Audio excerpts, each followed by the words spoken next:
wait. Let me tell you from the beginning. আচ্ছা, আপনাদের কি কখনো এমন হয়েছিল ছোটবেলায় ক্যালেন্ডারের পাতায় কোনো একটা জায়গা দেখে সেই জায়গাটাতে যাওয়ার ইচ্ছা হয়েছিল? আমার তো এমন হয়েছিল অনেকবার। চলুন আজ এমনই একটা গল্প শোনাবো আপনাদেরকে।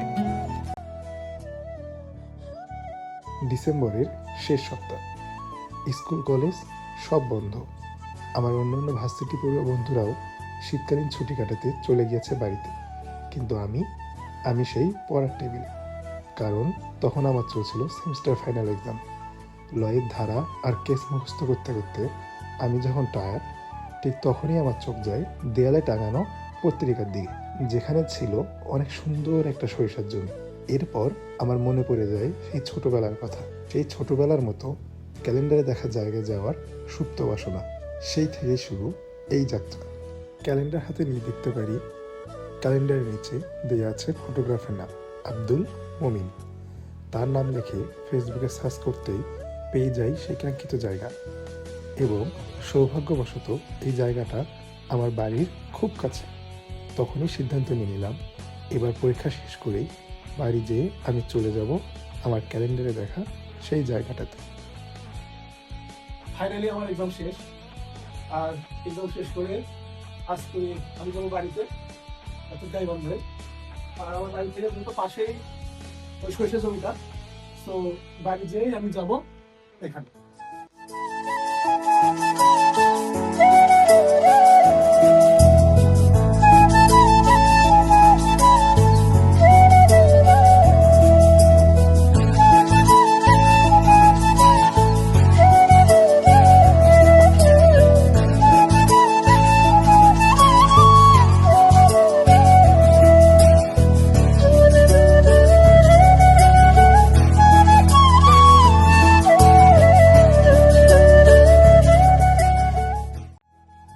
সো ফাইনালি আজকে আমি যাব ওই সরিষার জমিতে।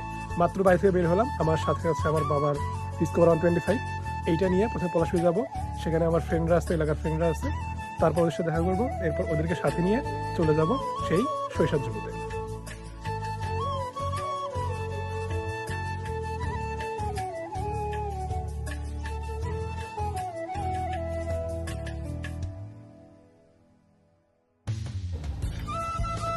তাছাড়া ওই যে সরিষার জমি যারা ভাইরাল হ্যাতপুর না কি বলে, ওটা কোন দিকে?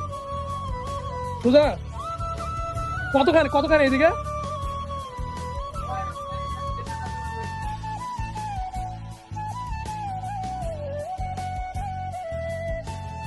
ওয়েল, সো আমার চারপাশে যা দেখতে পাচ্ছেন সব সরিষার জমি।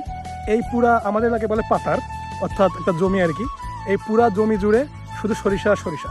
তো আমার বাড়ি পলাশবাড়িতে, ওখানে থেকে প্রথমে আসতে হয়েছে গোবিন্দগঞ্জে, গোবিন্দগঞ্জ থেকে তারপর শালমারা, আর শালমারা থেকে একটু সামনে এসে এটাকে অনেকে সরিষা গ্রামও বলে থাকে বা ভাইরাল সরিষার জমি বলে থাকে। আর ক্যালেন্ডারের যে জায়গাটা, ওখানে আমরা এখন যাব। ওই জায়গাটা ঠিক ওই যে আমার পিছনে যে বটগাছটা দেখতে পাচ্ছেন, ওখানে ওইটা ওই ভাইরাল জায়গাটা। আমরা এখন ওখানে যাব। এখানে সুন্দর একটা রাস্তা করা আছে, আর রাস্তার দুই পাশে শুধুই সরিষার জমি। তো আমরা এখন ওখানে যাব, এরপর দেখাচ্ছি আপনাদেরকে।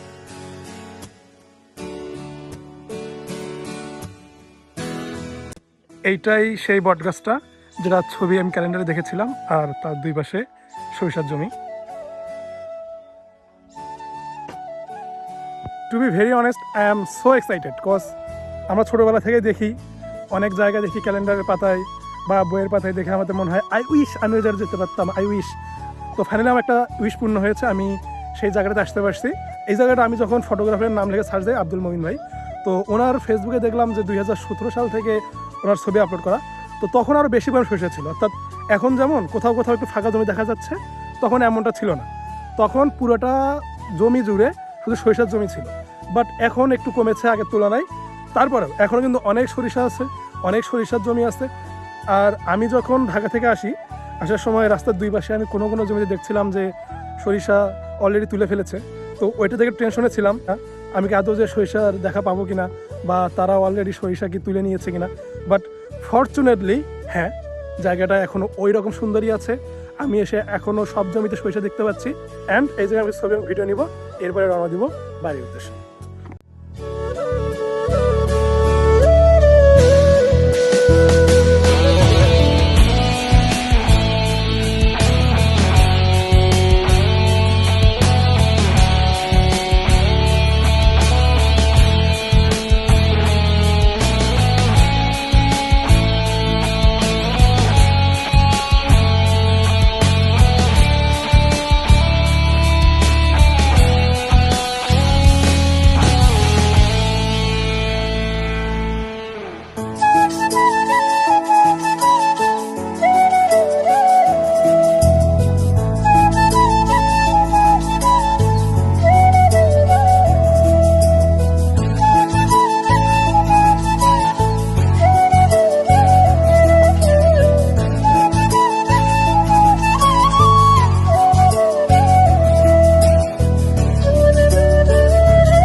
সো ছবি ভিডিও নেওয়া শেষ, এখন আমি ব্যাক করবো বাড়ির দিকে।